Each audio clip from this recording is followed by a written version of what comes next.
ये माया इतनी विचित्र है, पूछो मत। भोजन की थाली सामने आई और ढलक गए, कवल नहीं खा पाए। आराम से टहलते जा रहे, पीछे से टक्कर लगा, मर गए। हमारा कब शरीर छूट जाए, हमारा कब क्या घटना हो जाए, इस संसार में कहा नहीं जा सकता। इसलिए मालिक से जुड़े रहो। तो हम विपत्तियों पर तभी हावी हो सकते हैं, भारी पड़ सकते हैं, जब भगवान से जुड़े। नहीं, विपत्तियां हम पर भारी पड़ जाएंगी और हमको गिरा देंगी। तो हमारे ऊपर विपत्तियां भारी ना पड़े, इसलिए भगवान का नाम जप करें, भगवान से चित्त जोड़ें और ये विश्वास करें कि आज दुख आया है तो हट जाएगा, कल हमारे सामने सुख भी आएगा। ऐसा नहीं है जैसे दिन आया है तो रात आएगी, हम तैयारी रखें। अगर रात आ गई है तो परेशान ना हो, दिन आने वाला है। दुख आया है तो सुख आएगा, सुख आया है तो दुख आएगा। ये क्रम चल रहा है, मनुष्य जीवन का क्रम है। हमको तैयार रहना चाहिए। जैसे हम रात्रि के लिए बिजली गई तो हम इन्वेटर की व्यवस्था करते हैं, जनरेटर की व्यवस्था करते हैं कि हम अंधेरे से व्याकुल ना हो। ऐसे ही दुख आने वाला है, हम नाम जप करें, दान पुण्य करें, तीर्थ स्नान करें, तीर्थ याटन करें, जिससे हमारे पास पुण्य हो और मैं उस पुण्य बल से विपत्ति को पार करूं। महाराज जी, जब भी हम कोई नया कार्य शुरू करते हैं, ऐसा कहा जाता है कि किसी को ना बताया जाए, क्योंकि पहले बता देने से वो कार्य सफल नहीं होता। क्या ऐसे कोई मान्यता नहीं। अपने कार्य को गुप्त रखने से कार्य में पुष्टता होती है। हम किसी से कह रहे हैं हम ऐसा करेंगे, हम ऐसा करेंगे, पता नहीं कर पाए कि ना कर पाए, तो एक उपहास के हम पात्र बनेंगे।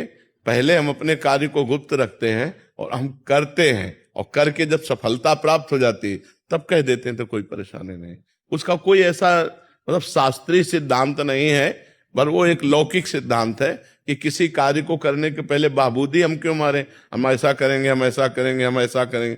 जब हम हो जाएंगे तब वो सब पूरा समाज जान ही जाएगा, हम क्यों बोले। सामाजिक व्यवस्था के अंतर्गत है, ये कोई शास्त्रीय आज्ञा नहीं कि आप पहले बोल देंगे तो अनिष्ट हो जाएगा और वो कार्य होगा नहीं, ऐसा नहीं है। पूरा जीवन बर्बाद कर रहे लोग, खूब पूरा जीवन खूब कमाई में लगा दिया, बुढ़ापा आ गया, भोग भोग करके इंद्रियां शिथिल हो गई, मर गए, हाथ कुछ नहीं लगा। जब यहाँ से गए तो वही पाप की गठरी और पुण्य जो हाथ लगा, कुछ नहीं। भजन तो किया नहीं, अगर भजन किया तो वही साथ जाएगा, अन्यथा यहाँ से कुछ। और सब जानते हैं, और जान करके सब अनजान बने हुए, सब उनको लगता है वो मरा, मैं थोड़ी मरा। इतना कीमती समय है, जिसने समय को कीमती समझा वही महान हो जाता है, और जो समय को कीमती नहीं समझा वही अधम हो जाता है। आज हमारा समाज समय को नहीं देख रहा है, व्यर्थ में समय को नष्ट कर रहा है। हमारा ये सेकंड व्यर्थ क्यों जाए। राधा, हम चिंतन करेंगे आगामी कर्म का, हम चिंतन करेंगे वो धर्म का, हम चिंतन करेंगे नाम का, बीते हुए का हम क्या चिंतन। अब अगले जब योनि में जाओगे तो इनकी याद रहेगी क्या, जैसे पिछले योनि में हमारा पूरा परिवार सब कुछ था,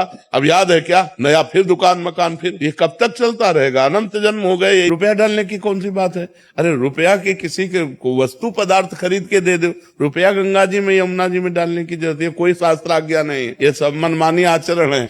एक एक रुपया अगर तुम्हें दान करना है ना, तो तुम एकत्रित कर लो, एक गोलक बना लो, एक एक रुपया। अब 100 रुपया है, 100 रुपया का हरा चारा लेकर गाय को डाल दो, या 100 रुपया किसी बीमार आदमी के काम में दे दो। जैसे आपका स्त्री शरीर है और आपको कोई छेड़ रहा है, आप कह दो क्षमा, तो दूसरी बार पकड़ लेगा वो आपको। कोई किसी भी तरह की काम जनित हरकत करता है तो उसको बर्दाश्त करने की जरूरत नहीं है। हमारे सरकारी कानून है, उन कानूनों का सहारा लीजिए और बचिए। पहले कदम में ही, पहली दृष्टि में ही आप तुरंत कानून का सहारा लो और उनको दंड दिलवाओ। ये ऐसे लोग क्षमा के पात्र नहीं होते। और कानून इस समय भारत की स्त्रियों के प्रति बहुत सपोर्ट में है, दुरुपयोग न करे, लेकिन अपने प्रति अगर कोई ऐसा अक्षम्य अपराध करने की सोचे तो उसको रास्ता न दे। एक डर सा बन जाता है महाराज जी कि हमारे परिवार को कोई विक्षेप ना कर दे, या जो होगा देखा जाएगा। भगवान है, सबके सोचने मात्र से थोड़ी हो जाता है। अगर नाश लिखा होगा तो नाश हो जाएगा। ऐसे कैसे तुम नाश करोगे, तुम ब्रह्मा हो क्या, तुम भगवान हो क्या। देखेंगे हम। बिल्कुल डरपोक नहीं बनना चाहिए, बिल्कुल हिम्मत रखना चाहिए, बिल्कुल फिट तैयार रहना चाहिए। मरना जिस दिन है उसी दिन मरेंगे, लेकिन इसके बीच में तुम हमको हस्तक्षेप करोगे, बिल्कुल कड़क रहना चाहिए।